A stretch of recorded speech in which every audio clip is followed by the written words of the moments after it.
Daily. Taste the Daily. జాతీయ కాంగ్రెస్ నేతలపై తప్పుడు ప్రచారం చేసేందుకే పార్లమెంట్లో వందే మాతరం గేయంపై బీజేపీ చర్చ పెట్టిందన్నారు కాంగ్రెస్ ఎంపీ చామల కిరణ్ కుమార్ రెడ్డి.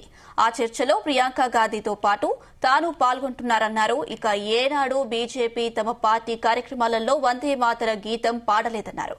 దేశంలో ఎన్నో సమస్యలు ఉన్నా వాటిపై చర్చించకుండా మోదీ సర్కార్ పారిపోతుందన్నారు చామల కిరణ్ కుమార్ రెడ్డి.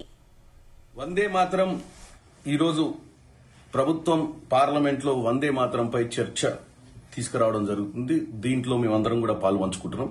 కానీ ముఖ్యంగా ఈరోజు భారతదేశ ప్రజలకు ఒకటి తెలుసుకోవాల్సిన అవసరం ఉంది. 1896లో వందే మాతరం అనే గానాన్ని ఆ రోజు ప్రజల కోసం కాంగ్రెస్ పార్టీ సెషన్స్ లో రవీంద్రనాథ్ ఠాగూర్ గారు పాడటం జరిగింది. ఆ రోజు నుంచి ఈ రోజు వరకు ఏ సభలోనైనా కాంగ్రెస్ పార్టీ అటు దేశ స్థాయిలో జరుగుతున్నటువంటి ఏఐసిసి సభలు గాని, రాష్ట్ర స్థాయిలో జరుగుతున్నటువంటి పిసిసి సభలలో గాని, జిల్లా స్థాయిలో గాని కాంగ్రెస్ పార్టీ సభలలో వందే మాతరాన్ని పాడటం జరుగుతుంది. ఇదే వందే మాతరాన్ని బీజేపీ పార్టీకి సంబంధించినటువంటి ఆర్ఎస్ఎస్ గాని, సంఘ్ గాని ఏ రోజు కూడా వాళ్ళ ఆఫీసులలో ఈ పాటను పాడినటువంటి దాఖలాలు లేవు.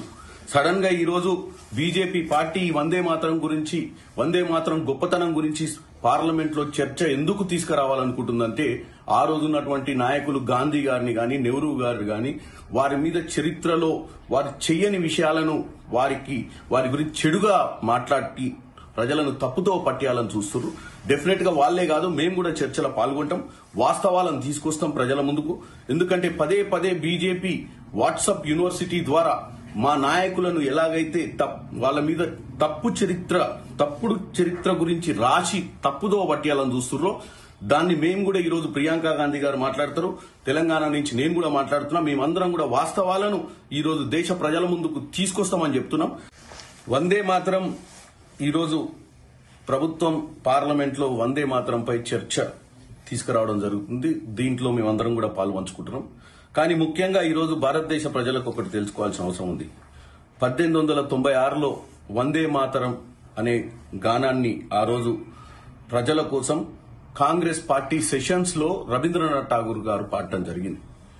ఆ రోజు నుంచి ఈ రోజు వరకు ఏ సభలోనైనా కాంగ్రెస్ పార్టీ అటు దేశ స్థాయిలో